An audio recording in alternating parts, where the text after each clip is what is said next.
3-0 on Mono Red Aggro sitting at 20 life, and we see a battlefield already of Gitu Lava Runner, Viashino Pyromancer, and Runaway Steamkin. A little bit of a bigger build for Julian John. One Rekindling Phoenix in the main deck, some Experimental Frenzies, and 21 Mountains. And Harlan's deck is playing Terramander. Excited to see that card in Standard. I think it's a legacy home run. I think it's got a good shot in Modern. I think Standard's going to work a little harder, but it's too powerful not to see any play. And I think that this might be just the right home for it in what was previously we referred to as maybe the Arc-like Drakes deck. Now we're doing more with Enigma Drakes and Crackling Drakes. We're seeing 3 copies of each here from Harlan. But this game wrapped up very quickly. Julian John, aggressive start with the Mono Red Aggro deck. And is it Drake's just too far in the back foot to recover? 12 bolts. It's a lot of bolts. Yeah, I mean, this is a tough matchup and a lot of pre-board configuration for Is It Drakes. I think especially the Terramander is not super impactful here. It doesn't block anything well. Like, Enigma Drake is a promising creature. Crackling Drake can often stabilize, but there's a lot of more aggressive elements in Harlan's deck, and you see one of them as we start game 2 already with a Crash Through.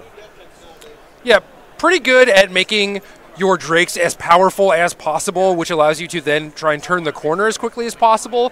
But I think also when you're playing Terramander, you need to play as many of these cheap cantrips as you possibly can, even though it might not be ideal. That is a good point. Yeah, Terramander puts some unique deck building restrictions, and you see a graveyard already loaded up with cantrips, 3 1-mana spells there.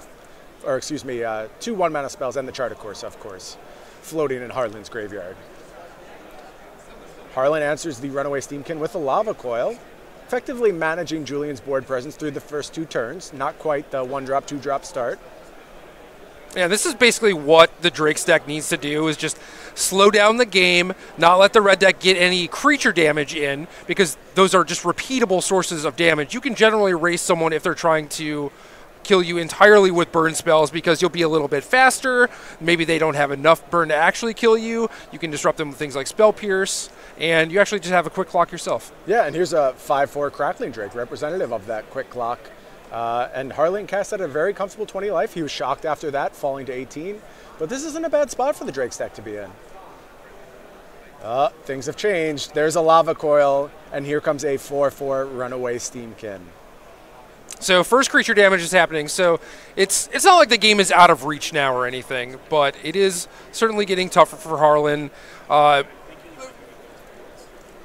Focusing on Arclight Phoenix rather than cheap interaction and early removal spells is generally not where you want to be, and you see like an Arclight Phoenix just chilling in his hand, just being a little bit too slow. And I think that's basically the problem that Is It Drakes is going to have. Right. Yeah, this is a new format Is It Drakes find itself participating in. A lot of existing decks got quality upgrades, including Mono Red. I think this Mono Red deck is on a whole different level than the last Mono Red decks we saw, at Return to Ravnica Standard. Guilds of Ravnica Standard. This is a much different Mono Red deck with new effective tools in the form of these Spectacle cards. Right, these are 2 decks that existed last season, and even though the Drake's deck only got 1 new card effectively in Terramander, the build that people have to play in order to utilize that card is so much different. And kind of the same thing with the Mono Red Aggro decks too, where they used to be focused on Experimental Frenzy, but the Spectacle cards just change everything. Yeah, I think that's a fair point. And the Spectacle cards Red got are probably the most powerful ones. Light Up the Stage, Skewer the Critics. These are going to be staples of the Mono Red deck going forward. So here we see Harlan with the Shivan Fire on the attacking Viashino Pyromancer, looking to hopefully protect his life total a little bit. He's still falling to 8, though. He's in the danger zone at this point. Yeah, and you see Julian kind of flooding out. Has at least another land in hand, but the Steamkin has got in there for 8. So Julian is pretty live. Like any sort of frenzy, Light Up the Stage, is going to be able to close out the game pretty quickly, I think. So here we see Harlan doing the cantrip thing. He's played an Opt. He's got a Tormenting Voice to discard Arc-like Phoenix. I have a feeling there will probably be that Arc-like Phoenix entering the battlefield at some point. An additional Tormenting Voice. Here comes that Arc-like Phoenix.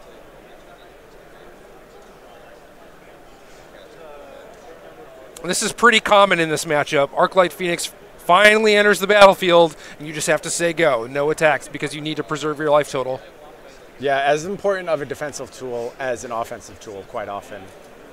This is a Arclight Phoenix that's going to want to do a lot of blocking.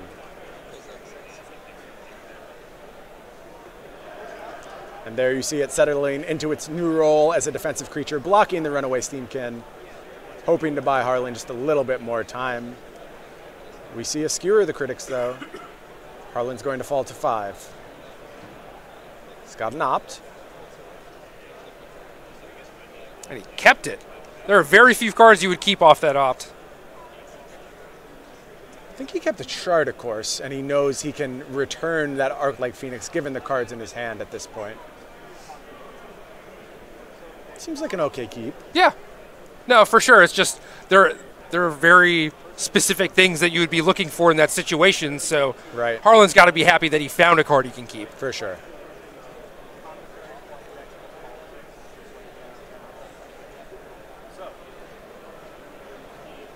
So Harlan, loading up on spot removal, could really use any Drake, Enigma, or Crackling. Right, he needs to end this game quickly. He can't sit around forever. This is a nice looking start, though. We have a Lava Coil headed towards the runaway Steamkin.